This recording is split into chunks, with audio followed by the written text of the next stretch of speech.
Welcome to the lecture of data science. In this particular video, we will cover some of the topics from unit number 5, that is the simple linear regression. So we will see the interpretation of the simple linear regression coefficients and some of the topics under validation of the simple linear regression model. So let's start that the commonly used terms. So in this particular simple linear regression model, when you refer various book, then you will find these two particular words, that is the response variable and the explanatory variable. So you have to fix in mind that the response variable means they are talking about the dependent variable y, and the explanatory variable means they are talking about the independent variable x. So what is response variable? It is my variable y in the equation, that is y equals to mx plus c, and the explanatory variable means it is my variable x in my equation, that is y equals to mx plus c. Now let's start with the first topic, that is the interpretation of the simple linear regression coefficient. Now when we are talking about the coefficient, then what are the coefficient in my simple linear regression equation? Suppose I have the formula as y equals to beta 0 plus beta 1 x. So it is my one of the formula, just like the y equals to mx plus c. So what is my coefficient over here? The beta 0 and beta 1 are my coefficients. So we have to see the interpretation, that is the interpretation of the beta 0 and beta 1 for the various different equations. So let's understand that what the interpretation of the regression coefficient is telling. So they are telling us the interpretation of the regression coefficient is important for understanding the relationship between my response variable, it means my variable y, and my explanatory variable, it means my variable x. So the coefficient is very important. So what are the coefficient? In the coefficient, the beta 0 is my intercept and beta 1 is my slope. So my complete linear regression line, that is my y equals to mx plus c, that is my y equals to beta 0 plus beta 1 x, is completely dependent on my value of the intercept and slope. So what they are telling, that beta 0 and beta 1 is helping us to understand the relationship between the response variable and the explanatory variable. So if the value of beta 0 and beta 1 is in the form of the line, then we can say that it is satisfying our model requirement, that is the simple linear regression model. So this particular interpretation will depend on the functional form of the relationship, that is the relation between the response variable, that is my y, and my explanatory variable x. So we have the different equation of the simple linear regression, that is y equals to beta 0 plus beta 1 x. So you can see the first formula, it is the simple one, that is y equals to beta 0 plus beta 1 x. You can see the second formula, we have added the natural log towards the x side, that is on the right hand side. In the third equation, we have added the natural log towards the y side, that is towards the left hand side. And in the equation 4, we have added the natural log on both the sides, that is on y and the x, both the sides. So we have to find the value of beta 0 and beta 1 for all this 4 equation. So let's start with the first one, that is the interpretation of the beta 0 and beta 1 in the formula, that is y equals to beta 0 plus beta 1 x. Now I have to find out the formula of beta 0 and beta 1 in such a way that in my formula of beta 0, there should not be the value of beta 1. And in my formula of beta 1, there should not be beta 0 present. So I can write like this, that is my value of beta 0 is equals to my value of y only when my value of x is 0. So my value of beta 0 will be equals to the value of y when the value of x is 0. So just make this term as 0. So I will get beta 0 as the value of y. So you can write like this, that is the conditional thing is there, that is the conditional statement is there. So beta 0 value is equals to y only when, so I'm writing the pipe symbol, only when the value of x is 0. To find out the value of beta 1, what I will do? I will take the partial derivative with respect to x on both the sides. So I can write like this, that is the dy by dx, that is the partial derivative of y with respect to x, is equals to Derivative of constant is always 0. And over here, I have to find out that derivative of x with respect to x. So this beta 1 is constant, so it will be taken out from the partial derivative, and dx by dx is my value is 1. So I can find the formula of beta 1 like this, that is beta 1 equals to partial derivative of y with respect to x. So I can say in in the form of statement that the beta 1 is the change in the value of y for the unit change in the value of x. So just remember that my complete variable x and y is not present over here, only partial derivative is present. So I can write that the beta 1 is the value in change of y for the unit change in the value of x. Now let's see for the second equation, that is y equals to beta 0 plus beta 1 ln x. So my value of beta 0 will be equals to y only when my value of ln x is 0, or I can say my value of x is 1. So if my value of x is 1, so what I will get, the value of ln 1 is 0. So this, both the equations are same. So this is my value of beta 0. To find out the value of beta 1, what I will do? I will take the partial derivative on both the sides. So I will get dy by dx on the left hand side is equals to this particular one. The derivative of ln x is 1 upon x, and the beta 1 is constant, so it will be taken out. So I can write the formula of beta 1 like this, that is I have taken x on this particular side, that is I have changed the side of the x. So I can say in terms of the statement that the beta 1 is the change in y for the percentage change in x. So why I have written the percentage change in x? Because over here my complete variable x is present in the formula of beta 1. Now let's see the third, that is the interpretation of beta 0 and beta 1 in my third equation. So my value of beta 0 will be equals to the ln y only when my value of x is 0. For finding out the value of beta 1, just take the partial derivative on both the sides. So you will find the equation like this. So in my equation, my complete variable y is present. So I can write that when my complete variable y is present, so I can write like this, that is the percentage change in y. And complete variable x is not present, so I can write the unit change in x. So the beta 1 is the percentage change in y for the unit change in the x value. The fourth one is the ln y equals to beta 0 plus beta 1 ln x. So what is the value of beta 0? Now you can easily know that how to find the value of beta 0. For finding out the value of beta 1, just take natural, that is the partial derivative with respect to x on both the sides. So you can find the equation like this. So in this particular equation, my complete variable y and my complete variable x is present. So what I have to write in terms of statement, that beta 1 is the percentage change in y for the percentage change in x. Now let's see the next topic, that is the validation of the simple linear regression model. So the validation means it will validate that how accurate our model is.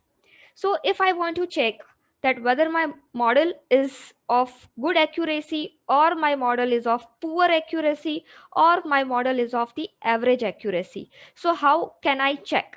So there are the various different validation measures available. So based on that measures, you can identify that how accurate your simple linear regression model is. So over here, there are various different measures of the simple linear regression available. So the first measure is the measure of the R square, that is the coefficient of the determination. Then comes the spurious regression, then comes the hypothesis test, then comes the ANOVA, that is the analysis of variance, then comes the residual analysis, and then comes the outlier analysis. So we will see all this turn by turn. So for this particular video, let's start with the first one, that is the coefficient of determination, that is the R square. So what is the R square? R square we have already implemented in our phase 1. So the R square will give us the accuracy of the model in terms of the percentage. So 66 percentage the model is accurate, 98 percentage the model is accurate. So the final value of the R square will be in terms of the percentage.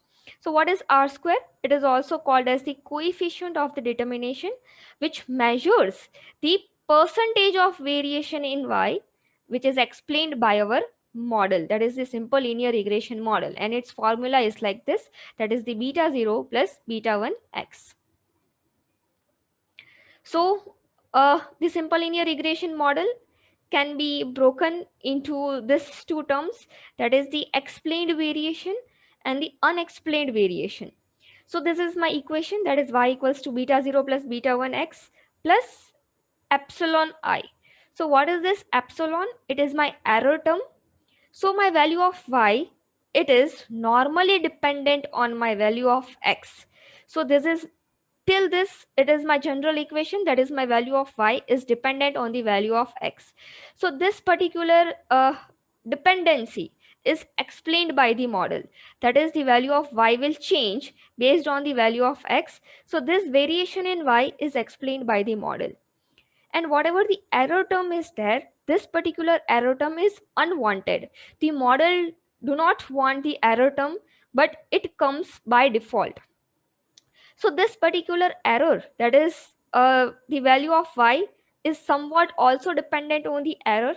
So if the value of error is larger, then the value of y will change. If the value of error is smaller, then again my value of y will change.